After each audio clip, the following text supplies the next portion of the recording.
Assalamualaikum warahmatullahi wabarakatuh. Salam sejahtera untuk kita semua. Teman-teman semua, pernahkah kalian berpikir betapa luar biasanya manusia diciptakan dengan kemampuannya untuk berkomunikasi? Bukan sekedar bicara atau mendengar, tapi saling memahami, merasakan, dan menyentuh hati melalui kata, ekspresi, dan bahasa tubuh.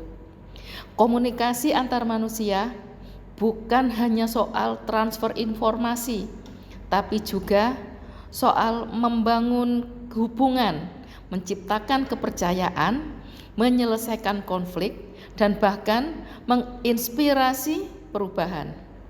Dalam dunia yang semakin terhubung ini, kemampuan berkomunikasi secara efektif menjadi bekal utama kita sebagai individu, mahasiswa, calon profesional, dan bagian dari masyarakat. Melalui video edukasi ini, mahasiswa ilmu komunikasi mencoba mengangkat kembali pentingnya komunikasi antar manusia dengan cara yang segar, kreatif, dan relevan. Ini bukan sekedar tugas kuliah, tapi bentuk kontribusi nyata untuk membuka wawasan kita bersama.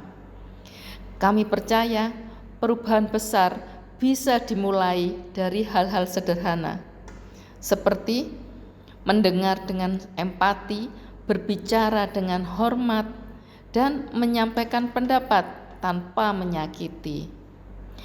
Mari kita belajar, tumbuh, dan saling menginspirasi melalui komunikasi yang lebih manusiawi.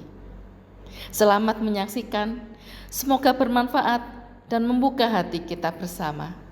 Salam komunikasi. Bukan kamu yang malas, tetapi habitsmu yang berbeda dengan orang lain. Seseorang merasa minder. Terkadang ketika kita dihadapkan dengan situasi kondisi yang berada di depan banyak orang. Seseorang merasa minder bahwasanya tidak bisa berdialog dengan akademisi. Seseorang juga merasa mungkin minder ketika ingin berpidato, ketika ingin mengatakan sesuatu di depan banyak orang. Lalu muncullah kata-kata seperti ini. Kenapa aku selalu merasa tidak cocok di sini? Kenapa aku tidak siap dan tidak cocok di hadapan teman-teman sekalian? Mungkin itu karena habits yang berbeda. Nah, apa sih teori habits itu? Maka Piero Berdo mengatakan bahwa setiap orang itu punya semacam kerangka berpikir, dan setiap orang itu bisa dibentuk sejak kecil, sejak masa-masa pertumbuhan. Itu bisa dibentuk kebiasaan-kebiasaan yang akan dipetik nanti. Itu kata Piero Berdo tentang teori habitus, yaitu tentang teori kebiasaan. Anak-anak itu bisa dibentuk mulai semenjak pola makannya, pendidikannya, nanti pertemanannya. Itu yang akan membentuk mereka ke depannya. Yang tumbuh di keluarga intelektual dengan banyak wawasan, banyak diskusi, banyak dialog, itu yang akan membuat kalian itu menjadi terbiasa dengan adanya hal-hal seperti itu. Menjadi biasa bahwasanya tampil di depan banyak orang itu tidaklah menakutkan. Nah, tapi contoh misalnya nih, teman-teman mahasiswa dari dua orang yang berbeda.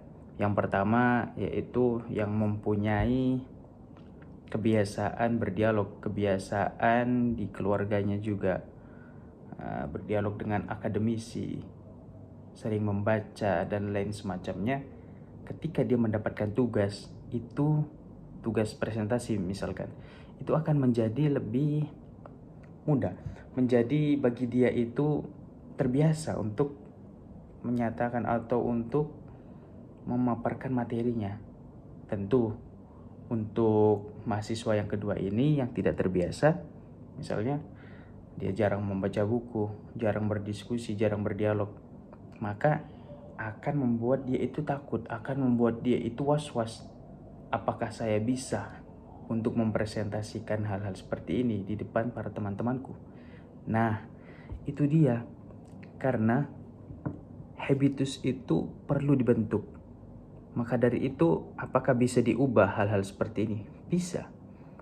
Itu dengan cara apa? Ya, dengan cara belajar, dengan cara kita masuk ke dalam komunitas, dengan cara kita juga membaca buku, mencari referensi-referensi. Itu yang akan membuat wawasan kita lebih luas, membuat ketika kita juga berdialog atau ngomong sama orang, berdialog di depan banyak orang itu menjadi biasa. Nah, perlu kita ubah. Karena itu bagi habitusnya itu yang masih biasa-biasa saja, belum kerana ini, yuk mari kita sama-sama mempelajari hal-hal seperti ini. Kita masuk ke dalam komunitas agar kita ini mudah untuk berinteraksi dengan orang, berdialog di hadapan banyak-banyak orang. Mari. Mungkin ini yang poin-poin yang bisa saya sampaikan. Kalau misalkan ini poin-poin ini menarik bagi teman-teman sekalian, maka like dan subscribe channel kita.